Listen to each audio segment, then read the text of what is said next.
बच्चों सर्वेभ्यो नमः, सभी को नमस्ते।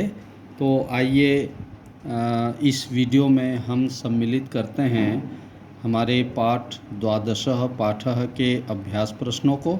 तो अभ्यास प्रश्न की ओर चलें इससे पहले मैं आपको स्क्रीन में जो पाठ में आए हुए शब्दार्थ हैं उन्हें मैं दिखाना चाहता हूं।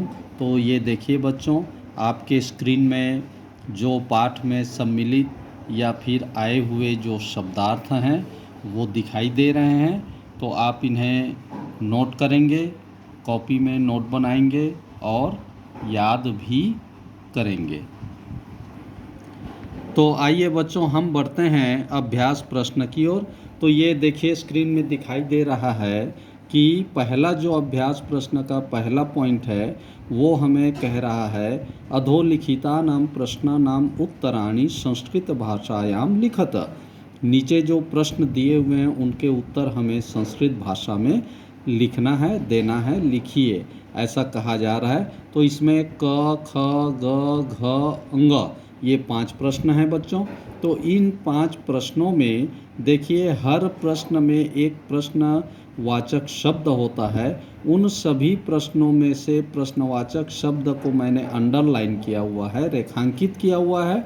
इन रेखांकित शब्दों के जगह में जो सामने मैंने ये शब्द लिखे हैं इनको हम लिख देते हैं तो वो उत्तर बन जाता है। अब पहले में मैं देखिए आपको उदाहरण में बता रहा हूँ कि कुत्र गंतुम वणिक पुत्रः व्यचिन्तयत्, मतलब है कुत्र माने कहाँ, गंतुम जाने के लिए, वणिक पुत्र जो व्यापारी का पुत्र था वो व्यचिन्तयत् सोचा।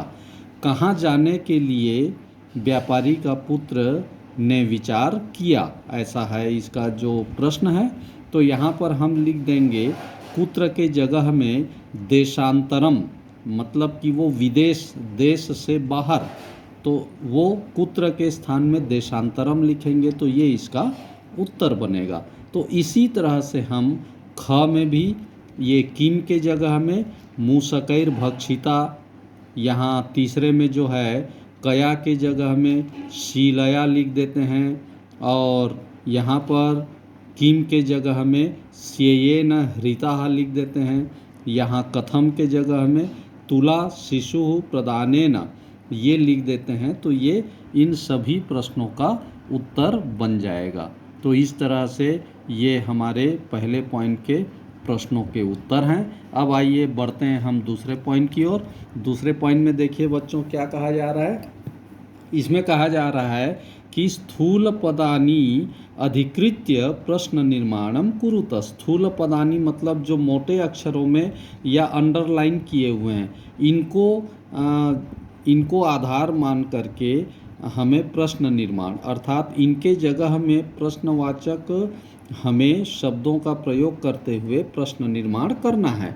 तो यहाँ जैसे क में जो दिया, क में जीर्ण धनः ये अंडरलाइन किया हुआ है और गाढ़े अक्षर में लिखा है। तो इसके जगह में अगर हम इधर मैंने सभी शब्दों को लिखा हुआ है, कह लिख देते हैं तो ये प्रश्नवाचक चिन्ह, प्रश्नवाचक ये वाक्य बन जाता है। तो इसी तरह से क, ख, ग और घ इनमें मैंने सामने सामने लिख दिया है। पहले में क में कह, ख में केन और ग में कह और घ में किम, जो अंडरलाइन वाले जो शब्द हैं उनके जगह में हम प्रयोग करेंगे तो ये सभी प्रश्नवाचक वाक्य बन जाएंगे। तो आइए फिर आगे हम बढ़ते हैं तीसरे पॉइंट की ओर। तीसरे पॉइंट में देखिए बच्चों क्या कहा जा रहा है कि अधोलिखितानां श्लोकानां अपूर्णो अन्वयः प्रदत्तः पाठम आधृत्य तम पूरयत। इस पाठ में आए हुए जो अधूरे श्लोकों के अपूर्ण है उनको हमें शब्दों के द्वारा भरना है। तो यहाँ क में जो दिया है ये हमारे पाठ का आया हुआ श्लोक नहीं है, ये प्रिंट मिस्टेक या फिर किसी अन्य श्लोक का है। नीचे ख में जो दिया है ये हमारे पाठ में आया हुआ है श्लोक जो है, तो इसका हमने उत्तर दिया हुआ है। देखिए यहाँ खादंती और राजन और बालकम, इस तरह से हमने इसको फिलअप किया हुआ है तो ये श्लोक जो है पूर्ण होता है। तो आइए हम बढ़ते हैं अब चौथे पॉइंट की ओर। चौथे पॉइंट में देखिए बच्चों क्या दिया है, तत्पदम रेखांकितम कुरुत यत्र, तत्पदम रेखांकितम कुरुत यत्र। तो यहाँ पर देखिए ल्यप प्रत्ययः नास्ति। अब यहाँ क ख ग अलग अलग प्रश्न पूछा है कि रेखांकित जो तत्पद हैं उसको हमें रेखांकित करना है। तो यहाँ क में जैसे दिया ल्यप प्रत्ययः नास्ति, ल्यप प्रत्यय नहीं है। किस में नहीं है? 1 2 3 4। तो यहाँ पर लौह सहस्त्रस्य, इसमें ल्यप प्रत्यय नहीं है। तो ये हमने इसको रेखांकित किया, अंडरलाइन किया। ऐसे ही ख में पूछ रहा है यत्र द्वितीया विभक्ति नास्ति, ऐसा शब्द बताइए जिसमें इनमें से द्वितीया विभक्ति जिसमें नहीं है। तो इसमें ये जो है सत्वरम है, ये द्वितीया विभक्ति का नहीं प्रथमा ही विभक्ति का है। इस तरह ग में जो पूछा है यत्र षष्ठी विभक्ति नास्ति, ऐसे शब्द बताइए जिसमें षष्ठी विभक्ति नहीं है। तो यहाँ पर देखिए, यहाँ पर जो मैंने आपको अंडरलाइन किया पश्यतः, पश्यतः में षष्ठी विभक्ति नहीं है, बाकी में षष्ठी विभक्ति है। तो इस तरह से बच्चों ये हमारा चौथा पॉइंट है। तो आइए हम बढ़ते हैं पांचवें पॉइंट की ओर। अब पांचवें पॉइंट में जो दिया संधिना संधि विच्छेदेन वा रिक्त स्थानानि पूरयत, मतलब संधि के द्वारा या संधि विच्छेद के द्वारा रिक्त स्थान की पूर्ति हमें करनी है। तो यहाँ पर देखिए श्रेष्ठ्याः, तो यहाँ पर श्रेष्ठी प्लस आह ऐसा बनेगा। यहाँ पर द्वौ अपि संधि विच्छेद किया है तो यहाँ द्वावपि बनेगा। इसी तरह से ग घ अंग च तक ये देखिए मैंने सभी का उत्तर जो है ये बना दिया है। इनको आप देखेंगे और कॉपी में नोट करेंगे।